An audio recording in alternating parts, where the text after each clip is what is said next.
What is up, everybody? How are we doing on this fine Friday? How are you guys feeling? How are you guys feeling after that interesting game that we watched yesterday? Very interesting game that we watched yesterday. Very, very interesting, without a doubt. I'm gonna wait a minute for some people to get in here. Wait just a minute. There's some people in here. We're streaming early today. Usually I've been going live around 5, 6 ish today. About 2:30. 2:30, a little early stream on Friday. We got a lot to get into today. From post game thoughts to events during the game to the referees. That was a big part. Got some highlights, some key plays, a little bit of everything. A little bit of everything. I'm going to wait for a couple more people to get in here before we get started.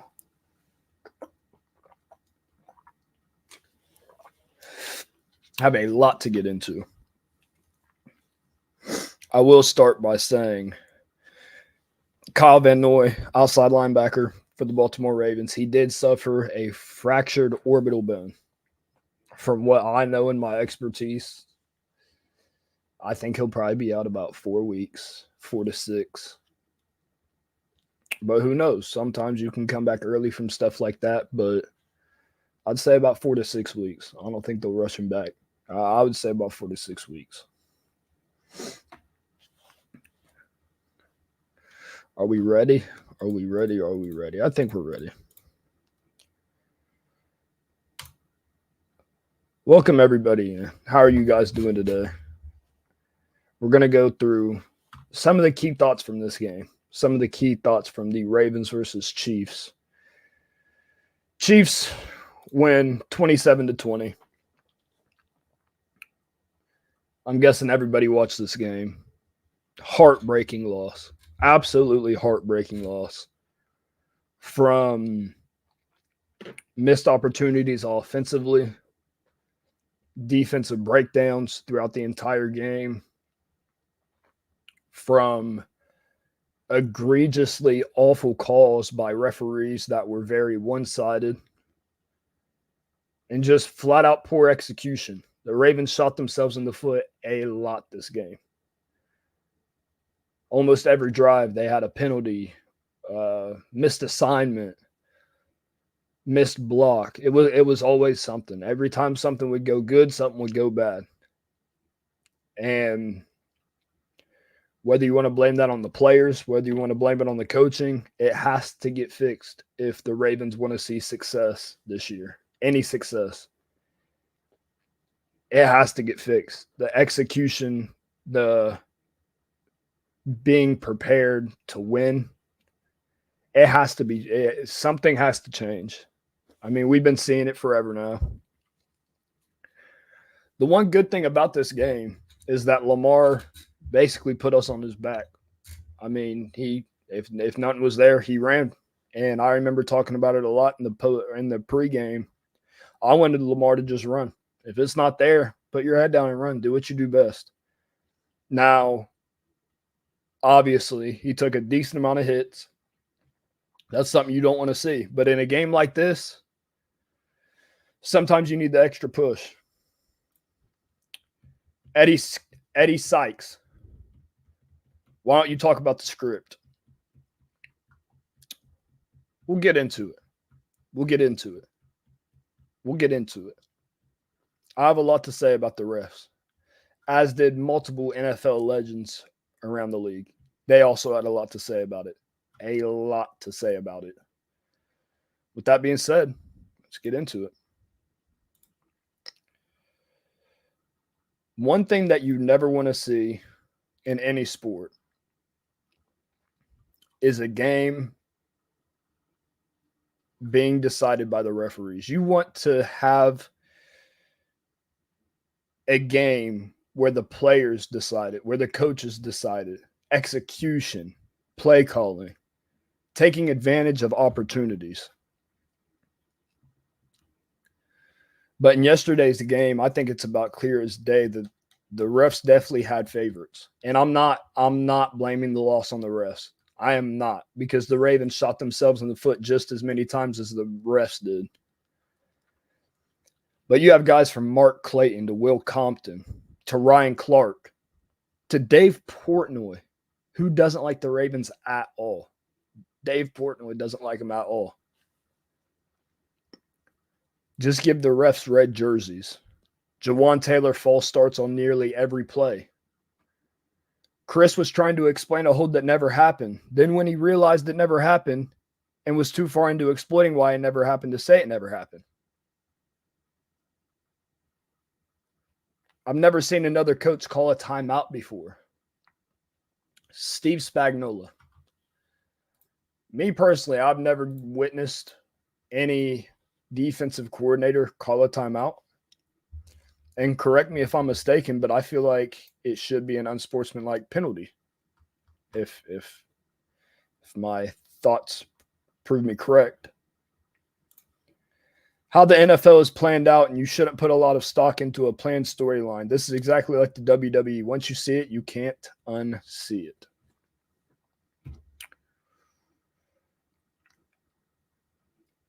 I'm not going to speak for everyone else, but I know myself, I hate when refs get in the way of what could be a very, very good game. An instant classic. A rematch of the AFC Championship, but you want it to go one way so bad that you ruin it. You completely ruin it. I heard some Chiefs fans even complain about it. What could have been an instant classic turned into an instant devastation. More tweets that I'm bookmarked. We have Roddy White, awful call. We have Bengals fans. It's crazy how often the Ravens are being penalized for illegal formation, and Jawaan Taylor hasn't been called for a penalty yet. Marcus Spears. The refs let that go on for 10 minutes, talking about the Isaiah Pacheco 2-yard touchdown. I see the referees are back. Jawaan Taylor gets away with murder, man. So now you call a holding on a center. Sorry to blame the refs, but man, we're being completely. I don't think this is a hold at all. You guys tell me how you feel about this, but this is not a hold. This is a complete flop by 69. Show me where Tyler completely keeps him from going in a direction. Yes, he has a hold of his collar. As he's engaged with a block, then 69 swims him, tries to get away. Tyler lets go. He doesn't hold him. Crucial play. Crucial play that killed a 40-yard gain. Absolutely crucial. I don't see a hold. I don't know if you guys do, but me personally, I do not see a hold whatsoever.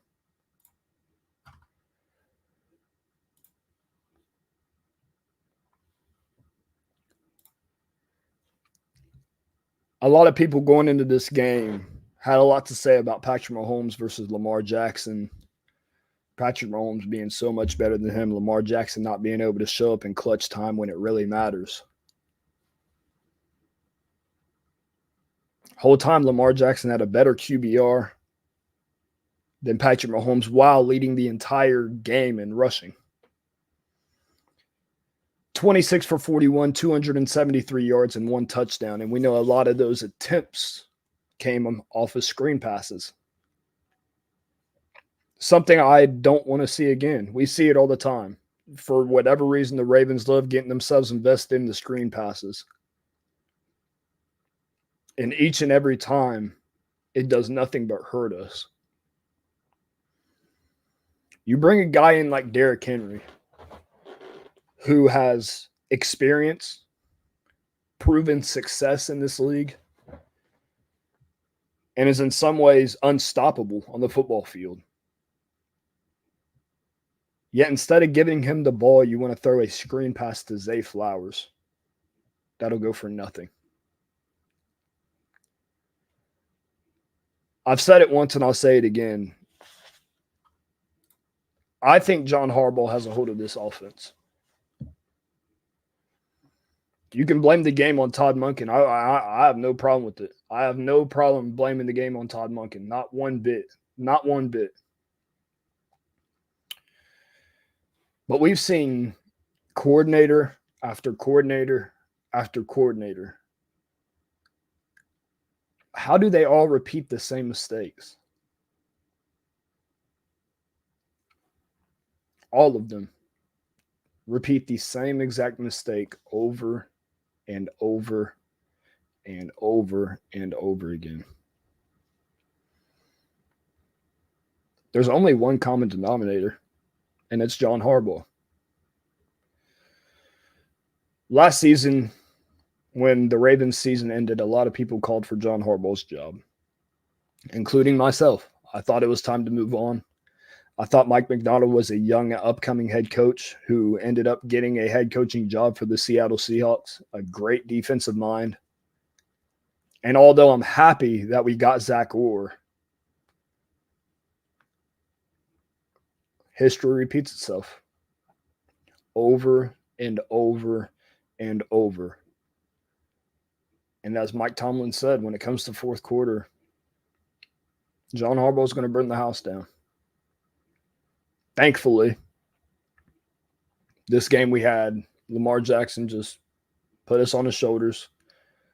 Goes for about 400 total yards. Could have had 2 touchdowns. But it's just tough. It's tough seeing a professional team do the same thing over and over and over again. It's tough. It's tough for the other coaches in the building. It's tough for the players. It's tough for the fans. It's tough for football. You want to see teams succeed at the highest level. And when they keep making these same mistakes over and over and over again, it's hard. It's hard to get a grasp on what really is going on with the team, because at the end of the day, we could put the blame on Monken, we could put the blame on Harbaugh, but we really don't know. And in my opinion, I think it's Harbaugh. I mean, there's only one common denominator. We've had multiple different quarterbacks in multiple different playoff games, multiple different offensive coordinators in multiple different seasons. Yet no matter how the pieces are placed, there's one remaining factor that stays the same. And it's the same person that's been coaching this team for 17 years now. Yeah, every season they come out of the gate slow. There's only one remaining factor. Back to the bad calls.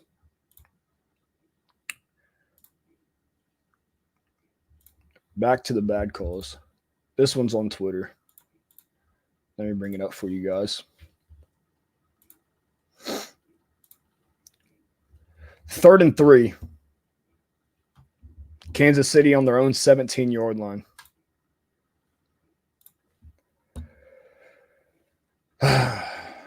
Obviously, you see Travis Kelce with Juju Smith-Schuster to the bottom of your screen.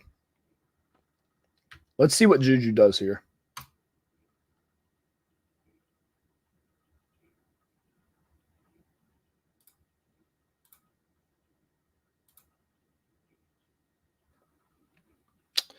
Now, if you guys don't remember, earlier on in the game, Rashad Bateman had a pass interference flag called on him for blocking on a screen.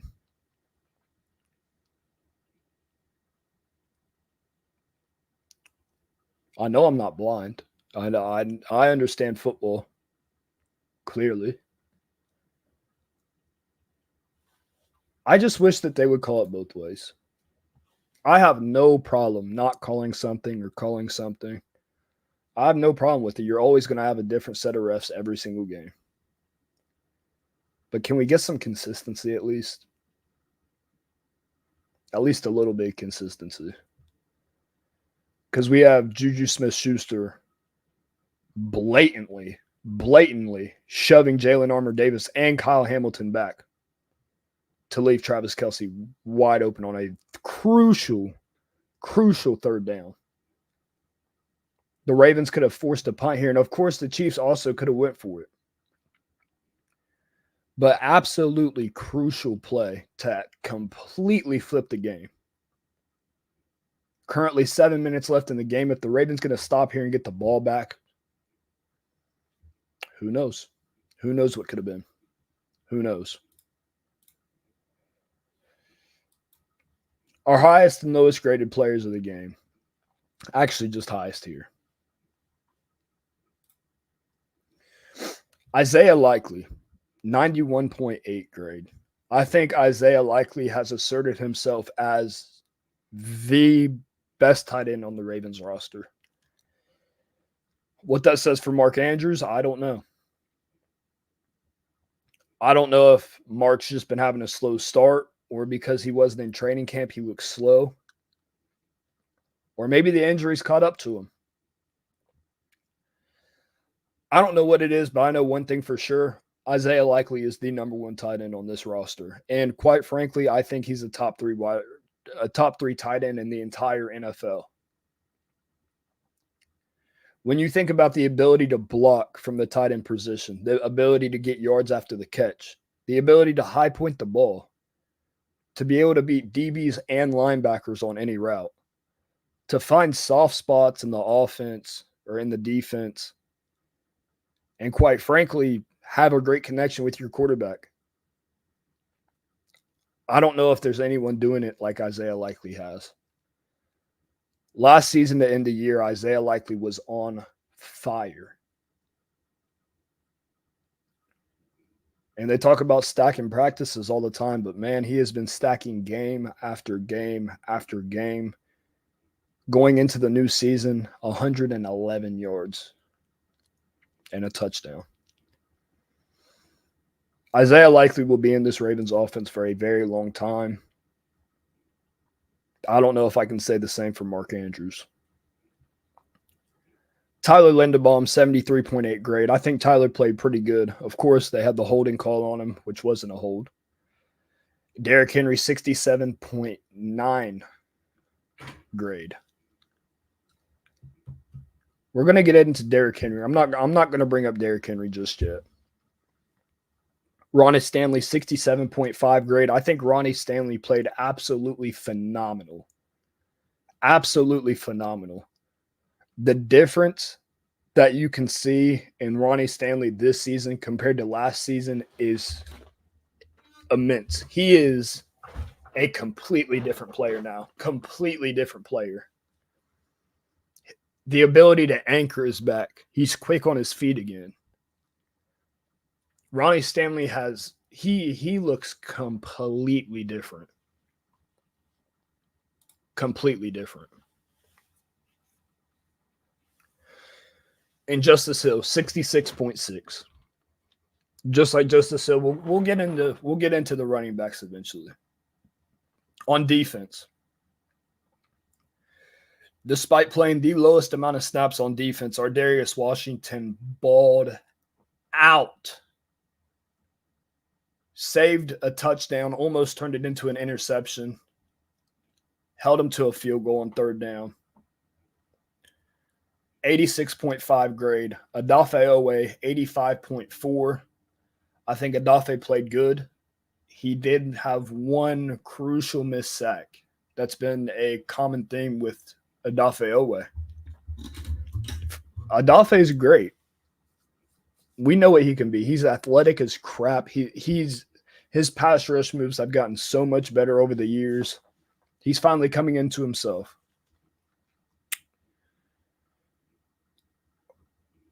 But he can't finish. He still is having trouble finishing.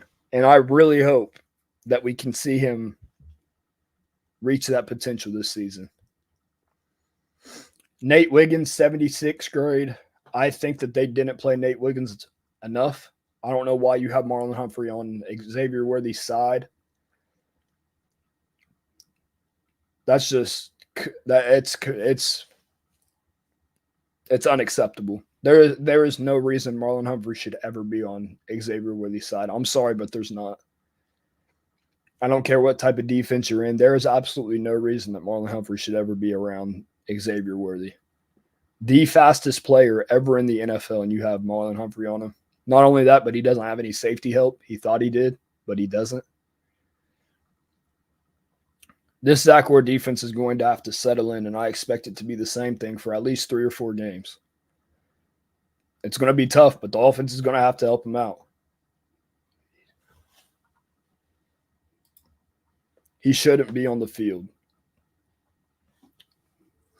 Now, Eddie, do you mean this is in Marlon Humphrey or Nate Wiggins?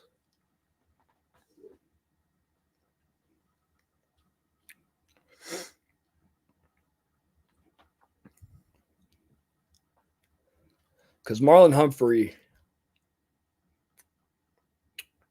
for what he's getting paid versus the production that you've gotten from him over the past 3 seasons, yeah, Marlon Humphrey, it's not there. The value is not there anymore. It's not. And it sucks to see because he's a fan favorite. Everybody loves his personality. Great dude. But the production just has not been there over the years. It has not. Injuries keep repeating itself. He did lose a little bit of weight, so he might be a little quicker now. But it sucks to see someone like Marlon make the same mistakes. And to finish off the list, Jalen Armour-Davis with a 68.9 grade. I think Jalen Armour-Davis had a really good game. I definitely want to see Nate Wiggins out there more over Jalen Armour-Davis. He's a first-round draft pick. You've got to get him out there. But in the same sense, I love seeing Jalen out there. Balled out in the preseason. Great DB, but absolutely balled out. Absolutely balled out. So let's get into it.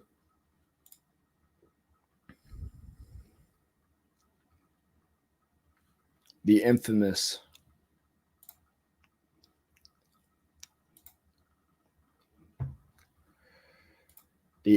toe tap. This is going to be the hardest part of the stream. We were so close.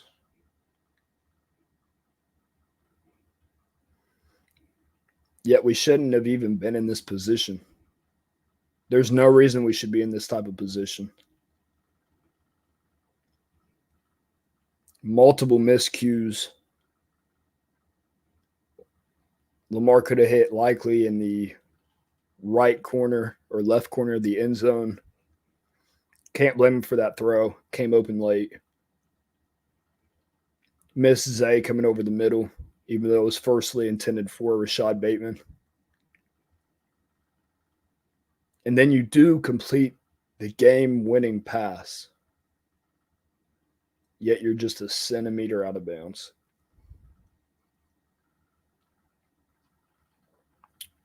A common theme for the Ravens are finishing close, but not finishing. Whether it's in 2022 versus the Bengals in the wild card round, Tyler Huntley diving over the line to try to reach over, and the ball gets punched out. It's close.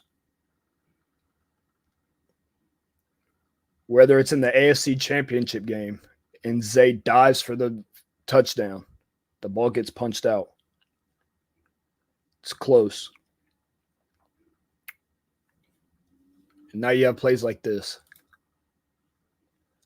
Perfect execution, perfect pass, perfect catch. But you're close. The Ravens have been close for a long time. They finished close. It's a common theme and a theme that needs to be changed immediately. I'm tired of the close games. I'm tired of it. It repeats itself each and every year. We are close, but we cannot finish. Let's move on to some of these snap counts.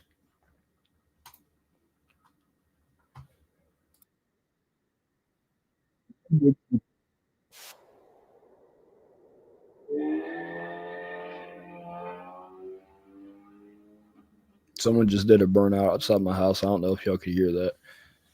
One key point here.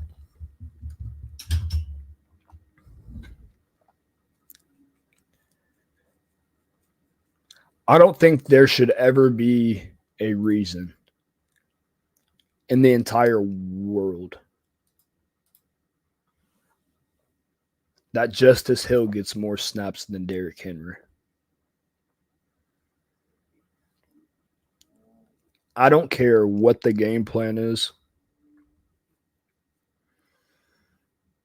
I don't care what you want to do in a game. And a defense has to play you completely different when Derrick Henry is in the football game. Yet you bring in Justice Hill for 6 more snaps than Derrick Henry while only giving him 1 run. Not only does that make it hard on the offensive line, because every time you bring in Justice Hill, you know what's happening. You know they're passing the ball. You've given him 1 run the entire game, and you still keep him in.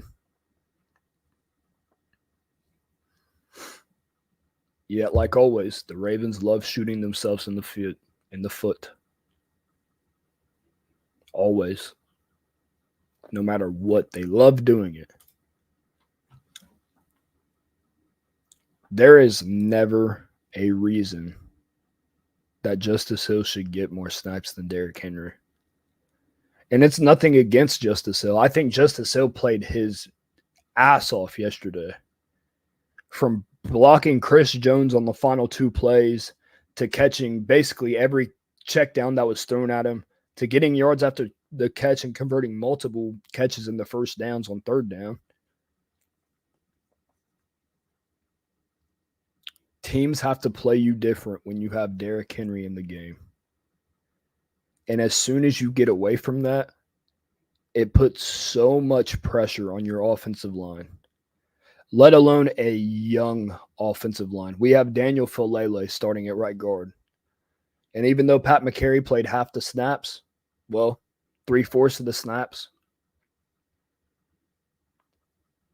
Roger Rosengarten was still in. It's not a good look. You're putting a lot of pressure on people that you don't need to put pressure on. And on defense, Nate Wiggins saw 31% of snaps. Meanwhile, we have Marlon Humphrey matched up on Xavier Worthy, the fastest player of all time in the NFL. There's no room for excuses anymore. There's no excuses for it. There's no excuses. There's absolutely 0 excuses for any type of personnel mistakes. And John Harbaugh needs to be held accountable. I don't care what your game plan is. Like I said, same thing as Derrick Henry. I don't care what your game plan is. Use common sense. You are going up against the fastest player ever, and you don't have your fastest defender on the field. You're going up against a defense that forced you to pass the ball multiple times in the AFC Championship game, yet you take Derrick Henry out when you need him the most. Derrick Henry got a total of 12 rushes, 5 of them being on the very first drive. And as you would expect, on the very first drive, it ended in a touchdown with Derrick Henry. I expect Derrick Henry to make a point of this. Never let it happen again. Never let it happen. On to some post-game news. I know a lot of you guys will like this who tuned in for the live stream, which would have been on Tuesday.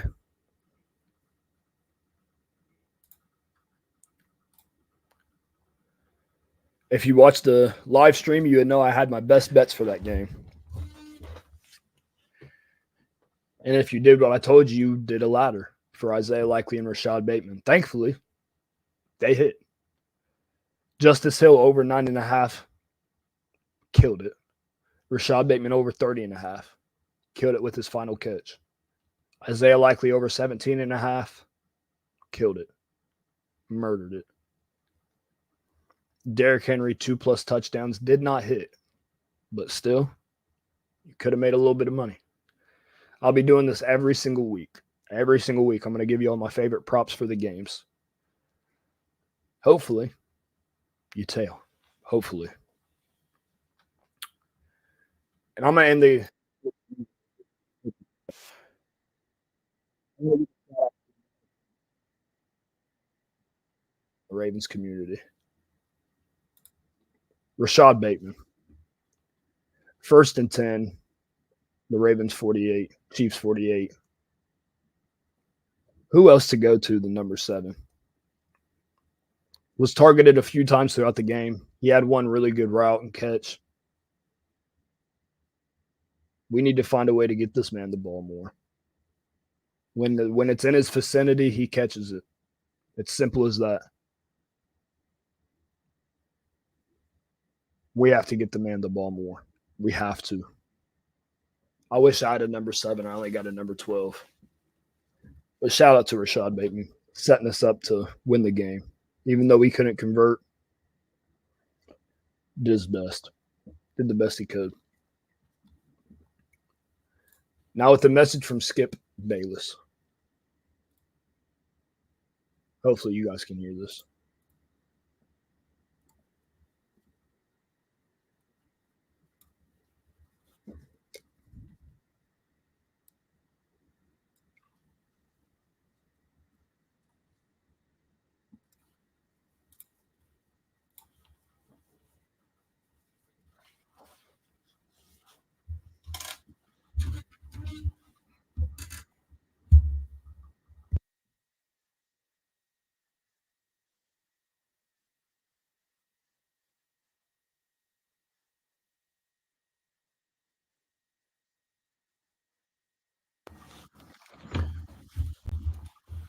I don't think you guys can hear it. But basically, Skip is talking about everything that Lamar did. Talked about how he messed up a couple throws. Talked about more than that too. He went on and on about it, talking about the game, talking about what he thinks about the game, who he thinks is going to win the championship. But he said he's sticking with his gut. He trusts the Ravens. And I do too. Do I trust John Harbaugh? Maybe not. But I trust this team. And I think that they'll get it figured out. We have the pieces, and at this point, it's just about utilizing them. Using the pieces that you have to go out and win you football games. I appreciate all of you coming in and joining today. Have fun watching the games tonight. Got Eagles versus Packers. Saturday, we have a load of football. Got Texas versus Michigan. Got Ohio State in prime time. And then Sunday, full slate of games. Monday night football. It doesn't get better than this. Just because the Ravens lost, don't let it bring you down. Don't let it bring you down too much. We have a full weekend of football. Football's back. Have a ton of football on. Enjoy the weekend. Stay safe. I appreciate all of you guys from coming in here today. Have a great weekend. Peace.